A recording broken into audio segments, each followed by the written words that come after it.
ജയ്പൂർ കോട്ടണിൽ തന്നെ കാന്താവർക്കിലുള്ള running ഫാബ്രിക്കിന്റെ collection ആണ് നമ്മൾ ഇന്ന് കാണാൻ പോകുന്നത്. 105 രൂപയാണ് 1 മീറ്ററിന് ഇതിന്റെ പ്രൈസ് വന്നിരിക്കുന്നത്. കാന്താവർക്ക് എന്ന് പറയുമ്പോൾ അറിയാലോ, ഒരു ത്രെഡ് വർക്ക് ആണ് കോട്ടൺ ഫാബ്രിക്കിനകത്ത് പോകുന്നത്. പ്രിന്റ് പോകുന്നത് പ്യോർ ജയ്പൂർ കോട്ടൺ ആണ്. കുറച്ചധികം കളക്ഷൻ ഉണ്ട്, നമുക്കൊന്ന് കണ്ടു നോക്കാം. ലൈനിങ്ങിന്റെ ആവശ്യമേ വരുന്നില്ല, വിത്തൗട്ട് ലൈനിങ്ങിൽ ചെയ്ത് കംഫർട്ട് ആയിട്ട് നമുക്ക് വെയർ ചെയ്യാവുന്നതാണ്. നോർമൽ ആയിട്ടുള്ള കാംബ്രിക് കോട്ടണിനകത്തേക്ക് തന്നെ, അതായത് നമ്മൾ എപ്പോഴും കൊണ്ടുവരുന്ന പ്യോർ ജയ്പൂർ കോട്ടണിനകത്തേക്ക് തന്നെ കാന്താവർക്ക് ആഡ് ചെയ്തിട്ടുണ്ട്. അപ്പൊ കുറച്ചുകൂടി ഒരു റിച്ച് ലുക്ക് നമുക്ക് ഫീൽ ചെയ്യാവുന്ന പോലത്തെ ഫാബ്രിക്. ഇത് വന്നിരിക്കുന്നത് ബ്ലൂവും ഗ്രീനും കൂടെയുള്ള ഒരു കോമ്പിനേഷനിൽ, അതായത് ഈ ഒരു സ്റ്റൈലിലേക്ക് അതിന്റെ ഡിസൈൻ നമ്മൾ വെയർ ചെയ്യുമ്പോൾ പോകുന്നത് കേട്ടോ. പ്യോർ കോട്ടൺ ആണ്. ഫസ്റ്റ് വാഷിന് മുമ്പ് കളർ കാർഡ് യൂസ് ചെയ്താൽ നന്നായിരിക്കും. നെക്സ്റ്റ് വൺ വന്നിരിക്കുന്നത് ഒരു പർപ്പിൾ ടോണിലേക്ക് പോകുന്നു. പ്രിന്റ് എല്ലാം 4 ഒരേപോലെയാണ് കേട്ടോ. ഇതിനകത്ത് പോകുന്നത് ചെറിയൊരു മാംഗോ പ്രിന്റും കൂടി ഇതിനകത്ത് ഇൻക്ലൂഡ് ചെയ്തിട്ടുണ്ട്. കണ്ടില്ലേ, ഒരു ഗ്രീനിഷ് യെല്ലോയിഷ് ആയിട്ടുള്ള ഒരു ഗ്രീൻ പോലത്തെ കളറാണ് ഒരു ഇതിന് കോമ്പിനേഷൻ ആയിട്ട് വന്നിട്ടുള്ളത്. അപ്പൊ നിങ്ങൾക്ക് ക്ലോസ് ചെയ്ത് കാണിക്കുമ്പോൾ ക്ലിയർ ആകും. നെക്സ്റ്റ് വൺ റെഡ് ആണ്, സെയിം പ്രിന്റ് തന്നെ റെഡ്. അപ്പൊ ഈ ഒരു ഡിസൈനിന്റെ 4 കളർ, ഇപ്പൊ നമ്മൾ 3ാമത്തെ കളറാണ് ഇപ്പൊ കണ്ടുകൊണ്ടിരിക്കുന്നത് കേട്ടോ.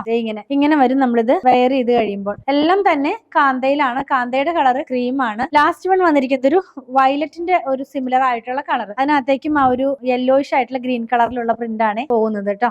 ഞാനിന്ന് കാണിച്ചു തരാം. ഇതാണ് അതിന്റെ നല്ല ഭാഗം വരുന്നത്. അപ്പൊ നല്ല കളേഴ്സ് ആണ്. ഒരു ഡാർക്ക് ടോൺ ഇഷ്ടപ്പെടുന്നവർക്ക് നല്ലൊരു ചോയ്സ് ആണ്. നെക്സ്റ്റ് വൺ കാണുന്നത് ഒരു മിക്സ് ആൻഡ് മാച്ച് ആയിട്ടുള്ള ഒരു കോമ്പിനേഷൻ വേണമെങ്കിൽ നമുക്ക് പറയാവുന്നതാണ്. ഇത് വന്നിരിക്കുന്നത് വൈൻ റെഡ് ടോണിലേക്ക് പോകുന്നു. അതിനകത്ത് ഒരു പ്ലാന്റ് റിലേറ്റഡ് ആയിട്ടുള്ള പ്രിന്റ് തന്നെയാണ് കേട്ടോ. ഇങ്ങനെയായിരിക്കും നമ്മളിത് വെയർ ചെയ്ത് കഴിയുമ്പോൾ വരുന്നത്. And last one mix and match ആണെന്ന് പറഞ്ഞല്ലോ, സെയിം കളർ തന്നെ ചെറിയ ബുട്ടയുടെ ഡിസൈൻ ആണ് ഇതിനകത്ത് പോകുന്നത്. ഇത് ഇങ്ങനെയായിരിക്കും നമ്മളിത് വെയർ ചെയ്ത് കഴിയുമ്പോൾ. അപ്പൊ 105 രൂപ മാത്രമേ ഉള്ളൂ മാർക്കറ്റിൽ അവൈലബിൾ ആകുന്നതിൽ ഏറ്റവും അഫോർഡബിൾ ആയിട്ടുള്ള പ്രൈസിലാണ് നമ്മൾ നിങ്ങൾക്ക് അവൈലബിൾ ആക്കിയിട്ടുള്ളത് കേട്ടോ. വിഡ്ത്ത് പറയാൻ വിട്ടുപോയി, 44 ഇഞ്ച് വിഡ്ത്തിലാണ് ഫാബ്രിക് വന്നിരിക്കുന്നത്. ഇതിൽ ഏതെങ്കിലും പർച്ചേസ് ചെയ്യണമെന്നാണെങ്കിൽ ഇഷ്ടപ്പെടുന്നതിന്റെ സ്ക്രീൻഷോട്ട് ഇതിൽ കൊടുത്തിട്ടുള്ള നമ്പറിലേക്ക് വാട്സ്ആപ്പ് ചെയ്താലും